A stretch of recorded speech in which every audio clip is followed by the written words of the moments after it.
အောင်နိုင်တယောက်အလောက်ကပြန်လာပြီးတော့အိမ်ထဲကိုချက်ချင်းဝင်လာတဲ့ခါမှာတော့သူ့ရဲ့အိတ်ခန်းထဲမှာအွန်လိုင်းကမှာထားတဲ့ပစ္စည်းတွေနဲ့ပြည့်နေနေတာတွေ့လိုက်ရပါတယ်။အဲဒါကြောင့်ပဲသူ့မှာစိတ်ပြက်လက်ပြက်ဖြစ်ပြီးတနည်းဖြစ်သူမေရီကိုစတင်ပြောဆိုလိုက်တော့တယ်။ဟုတ်ဗျာမိမကြီးမင်းပါရီထပ်ဝယ်ပြန်ပြီလေ။ငါတို့အိတ်တဲ့ကတင်ပေါ်မှာပစ္စည်းတွေကြီးပဲ။မင်းတာရီကတင်ပေါ်တင်ထားတော့အိတ်လို့မကောင်းတော့ဘူးပေါ့။အိမ်ကိုရောက်ခါစားပဲရှိသေးတယ်။စိတ်ပြက်စရာကြီး။ဘာဖြစ်တာလဲကိုရဲ့အလောက်ကပြန်လာရင်ရေချိုးပြီးတော့စိတ်အေးလေးနားပါတော့ရှင်ကဘာလို့အလောက်တောင်မှစိတ်ကူးပါရတာလဲလူဆိုတာကိုယ့်ဘာသာကိုပျော်နေဖို့ပဲလိုတာဘာလို့ပိုတွေတွေးပြီးတော့စိတ်ညစ်နေရလဲဟာမင်းကလေငါအိမ်ထဲရောက်တာနဲ့ပစ္စည်းတွေဖျို့ပြဲမြန်လို့စိတ်ညစ်တာပါနောက်ပြီးတော့မင်းအွန်လိုင်းကနေတောက်လျှောက်ဝယ်နေရပဲဒီပတ်စံတွေကလည်းနှမျောစရာကြီးပစ္စည်းတွေကလည်းအများကြီးဘယ်လိုလုပ်ပြီးတော့အသုံးဝင်ပါလဲပစ္စည်းတွေကဘာမှမဟုတ်ပါကိုရဲ့အလောက်ကပြန်လာရင်ရေချိုးပြီးတော့စိတ်အေးလက်အေးနားလိုက်ပါကျမပျော်နေတာရှင်ကဘာလို့မျက်နှာမကောင်းဖြစ်နေရလဲမင်းပျော်တာငါနားလိုက်ပြီမိအခုလိုအွန်လိုင်းကနေပစ္စည်းတွေအများကြီးထပ်မှတောင်းတော့သိမကောင်းဒီပတ်စံတွေကိုတခြားနေရာမှာသုံးတဲ့နေဒါကလွန်လွန်းနေကွာရှင်ကအဲ့လောက်တော့မှပတ်စံတွေနှမျောနေရလားကျမလည်းကိုပျော်ရွှင်အောင်နေချင်တာပါโอเคမင်းပြောသလိုစိတ်ပျော်အောင်နေပ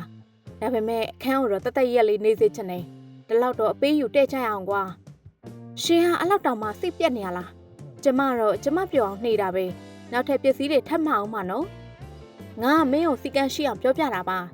မင်းကိုစိတ်ညစ်အောင်လုပ်နေရမှာမဟုတ်ဘူးဟိုကြည့်လိုက်ရင်ပစ္စည်းတွေဒီကြည့်လိုက်ရင်အွန်လိုင်းရောက်မှာတဲ့ပစ္စည်းတွေငါကတော့ကောင်းနေတာမှမူးလာပြီအမလီအဲ့လောက်တောင်မှနှမျောတက်တာလားကိုစနီလေးလှပအောင်နေတာတော့မကြိုက်ဘူးရေချိုးပြီးတော့စိတ်အေးလက်အေးနားလိုက်ပါရှင်မင်းကငါတတိပေးရတာပြန်မလိုက်တာလူဆိုတာတယောက်နဲ့တယောက်နားလည်မှုရှိရမယ်အခုတော့မင်းဘာသာမင်းစိတ်ကြိုက်ဝဲနေရပဲဒီလိုပုံစံဆိုတော့ငါတို့အိမ်ထောင်ကြီးကလည်းဘလို့မှစင်ပြေမှာမဟုတ်ဘူးရှင်ကအလောက်တောင်မှစိတ်ပြက်နေရလားကျမပြောနေတာပဲအောင်နိုင်တယောက်မေရီကိုစိတ်ပြက်စွာနဲ့တက်ပြောနေမိတယ်ဒါပေမဲ့မေရီကတော့အောင်နိုင်ရဲ့စကားကိုနားမထောင်ပါဘူးရှင်ကအလောက်တောင်မှစိတ်တူနေရလားကျမအလောက်ကပြန်လာရင်ရေချိုးပြီးတော့စိတ်အေးလက်အေးနားလိုက်ဖို့ပြောနေရလေကျမလှနေဖို့ကရှင့်တို့လည်းကောင်းတာပဲမဟုတ်ဘူးလားရှင့်စီကပတ်စံတောင်းတာလည်းမဟုတ်ဘူးလေယောက်ျားတစ်ယောက်ဖြစ်နေမိန်းမတစ်ယောက်ကိုထိန်းချောင်းရတာတကယ်ကိုခက်ခဲတာပဲရှင်အဲ့လောက်တောင်မှဒေါသကြီးနေရလားကျမပြောတာနားထောင်ပါဦး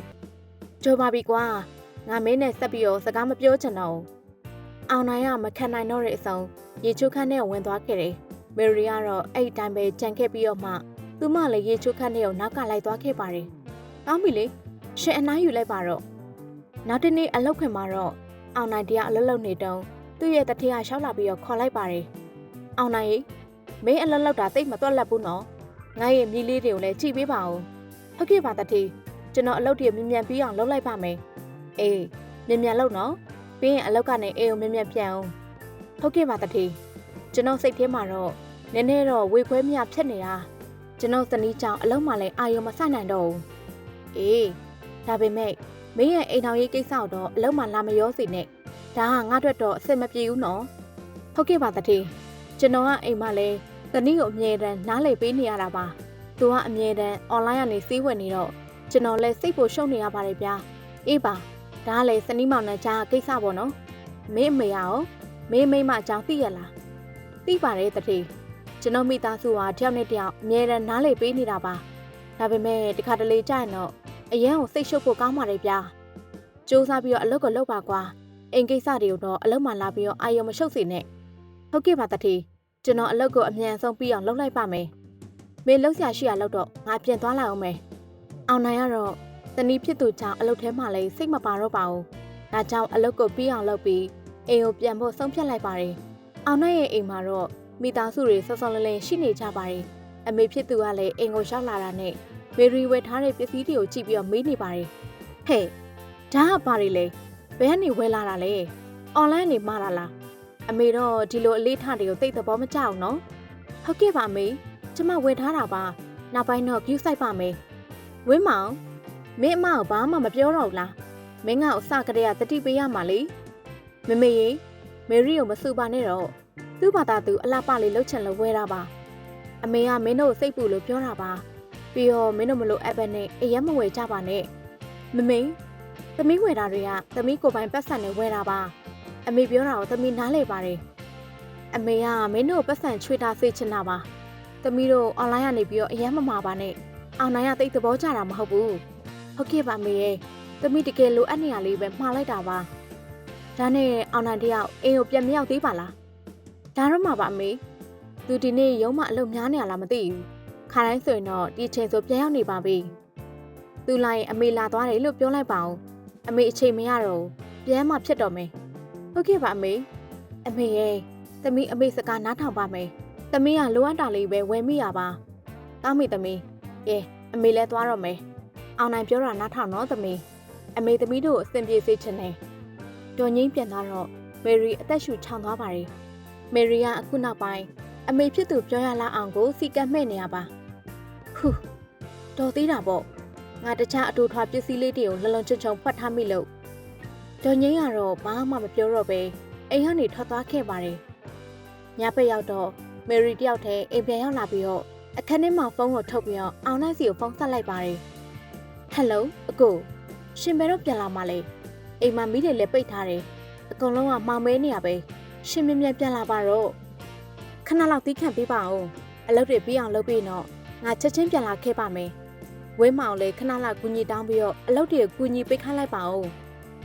ရှင်အဲ့လိုပဲပြောနေတာကျမတို့တကယ်ပဲအရေးဆိုင်ရလားဒါမှမဟုတ်ကျမတို့ပဲအပြစ်တင်နေရလားမဟုတ်ပါဘူးကွာမင်းကိုအပြစ်တင်တာမဟုတ်ပါဘူးငါအလုပ်မှာအလုပ်တွေရှုပ်နေလို့ပါမင်းတယောက်တည်းအိမ်မှာကြောက်နေမှငါစိတ်ပူတာပါကွာရှင်ခုပြန်မလာနိုင်ဘူးလားအိမ်မှာဘယ်သူမှရှိရမဟုတ်ဘူးတကယ်စိတ်ကုန်နေနော်ငါဒီမှာအလုပ်တွေလက်စသက်ပြီးရနဲ့အမြန်ပြန်လာခဲ့ပါမယ်မင်းတကားတွေကိုလုံခြုံအောင်ပိတ်ထားလေရှင်သာအမြန်ပြန်လာခဲ့ပါအောင်နဲ့ရဲ့စကားဆုံးမှာတော့မယ်ရီတယောက်အိမ်ထဲမှာလုံခြုံမှုမရှိသလိုခံစားရပြီးကြောက်လန့်တဲ့ကြားနဲ့ဖုန်းကိုချလိုက်ပါတယ်အပြင်မှာတော့လှပတဲ့ညဖြစ်နေပေမဲ့အိမ်ထဲမှာတော့မယ်ရီရဲ့အထီးကျန်မှုနဲ့စိုးရိမ်မှုတွေကလွှမ်းမိုးနေပါတယ်ညနေတကောင်ချိန်အိတ်ခမ်းထဲမှာတော့မယ်ရီတယောက်တည်းရှိနေတုန်းအတန်တမျိုးကြားလိုက်ရပါတယ်မယ်ရီကထိတ်လန့်တဲ့ကြားနဲ့ခန်းထဲကနေထွက်လာခဲ့ပါတယ်အပြင်မှာပါတန်တွေလေဘသူရှိလဲငါအိမ်ထဲကိုဘသူဝင်လာတာလဲမယ်ရီခန်းပြင်ဘက်ကိုထွက်လာတဲ့ခါမှာတော့အိမ်ထဲမှာရှိနေတဲ့အမျိုးသားတယောက်ကိုတွေ့လိုက်ရပါတယ်အဲ့လူကမယ်ရီဝယ်ထားတဲ့အထုပ်ပိုးတွေကိုခိုးယူဖို့လုပ်နေတာပါဟမ်ရှင်ကဘသူလဲငါရဲ့အိမ်ထဲကိုဘာလာလောက်တာလဲရှင်ခိုးဝင်လာတာမလားခုချက်ချင်းထွက်သွားစမ်းဘာရီပြောနေရလဲဘာရီဝယ်ထားတာလဲပစ္စည်းတွေလည်းအများကြီးဘယ်လိုလုပ်ပြီးတော့တက်ရက်အောင်မသိထားတာလဲမင်းကလေ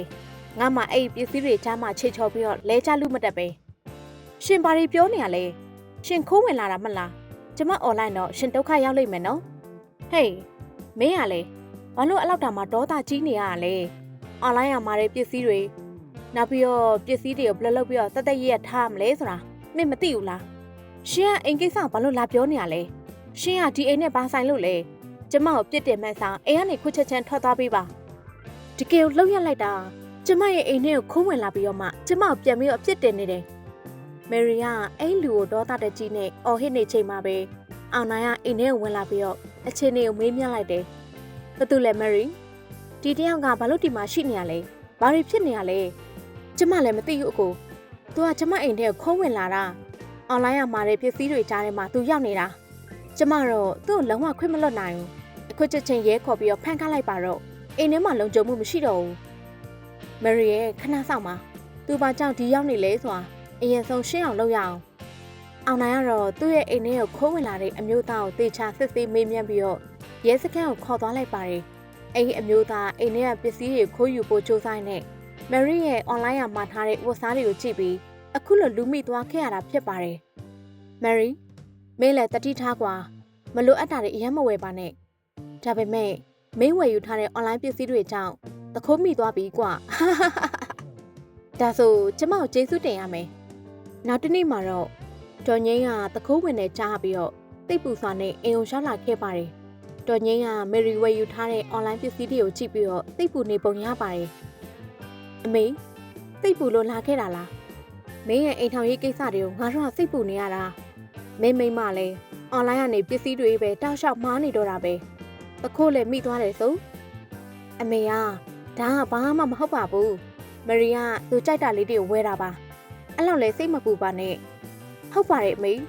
အခုမရီကလည်းအွန်လိုင်းနေပစ္စည်းတွေမမှာတော့ပါဘူးမင်းတို့နှစ်ယောက်အိမ်ထောင်ရေးရအောင်အဆင်ပြေရလား မိမလည်းအွန်လိုင်းကနေပစ္စည်းတွေပဲတာရှောက်မှားနေတော့တာပဲငါတို့ကအဲ့ဒါကိုစိတ်ပူနေတာအမေကဒါကဘာမှမဟုတ်ပါဘူးမရီကသူကြိုက်တာလေးတွေကိုဝယ်တာပါအဲ့လောက်လဲစိတ်မပူပါနဲ့မရီမင်းအမေစိတ်မပူအောင်ပြောလိုက်ပါဦးဟုတ်ပါတယ်အမေရဲ့သမီးဝယ်တာတွေကသမီးပတ်စံနဲ့ပဲဝယ်တာပါအိမ်တော့ဘာနောက်ရှက်မှမဖြစ်စေရပါဘူးမရီမင်းလည်းအမေကိုစိတ်ချမ်းသာအောင်ထားပေးပါကဲအမေပြန်တော့မယ်နော်အမေကစိတ်ပူလို့လာခဲ့တာဟုတ်ကဲ့ပါမေသားတို့စိတ်မပူပါနဲ့ခဏနေတော့ဒေါ်ငိမ့်လည်းပြန်သွားပါတယ်အခုတော့မေရီကနောက်သားတွေရနေပါပြီအရင်လုံးအွန်လိုင်းကပစ္စည်းမမှာဖို့လဲဆုံးဖြတ်ထားပါတယ်မယ်ရီ